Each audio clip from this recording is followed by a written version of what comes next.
Would you say, do you want a drink of water? Do you want a drink of water?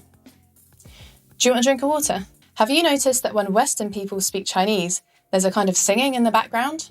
你觉得英国人说话很难懂吗？在屏幕上看时候没有问题，但在真实生活交谈时候会出现听力问题吗？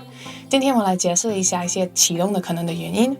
First up, you probably don't understand British people because we blend words together. In Chinese, it seems like most of the words are pronounced relatively equally. That means it sounds like this to non-Chinese speakers. The sounds are quite distinctive from each other and not as blended as in European languages. Have you seen this symbol before? This is called a schwa, and it's pronounced like not more at the front of the mouth and a relaxed mouth. It's the most common sound in British English. Within words, there's usually a stressed syllable and an unstressed syllable. For example, water. In UK English, it's pronounced water and not water, like in the US.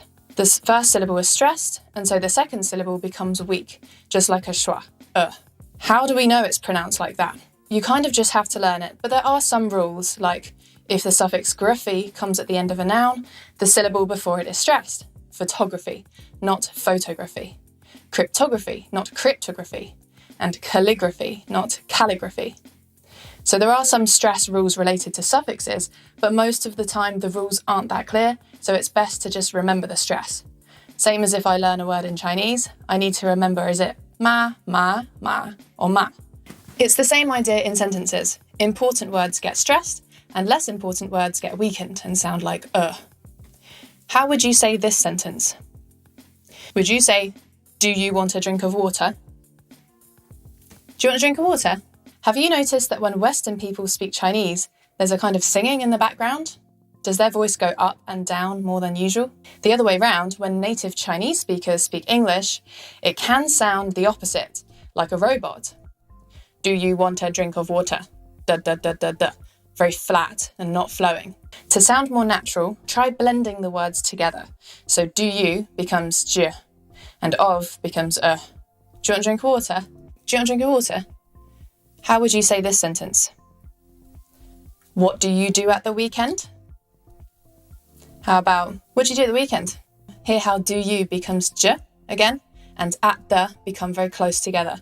Would you do at the weekend? So that's the first reason, blending. People blend their speech a lot in real life. We also drop the T's a lot in British English. Do you want becomes do you want? No T. Depending on the person's dialect, they might even say water instead of water. Got any water? This has stereotypically been related to how middle class or educated someone is. The more posh and well off, the more T's get pronounced. Like the royal family might say, would you like some water? To be honest, I'm hesitant to explain about this because it's kind of a sensitive topic. Besides that, the history of this country goes way back, and there's so many dialects for such a small place.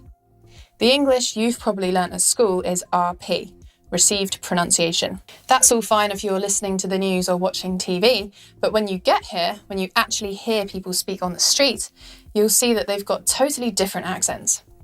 Mine is a typical southern accent, but we've also got things like, do you want to go to a pub? Not rightly.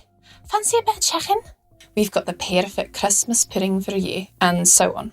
Just like 普通话, the official Chinese, there's lots of dialects across the country. Different sounds, different accents, and a ton of different words and slang words to learn. For example, did you know well means really or very in British English? It's a super common slang word. That sounds well dodgy. Dodgy is a UK way of saying creepy or scary.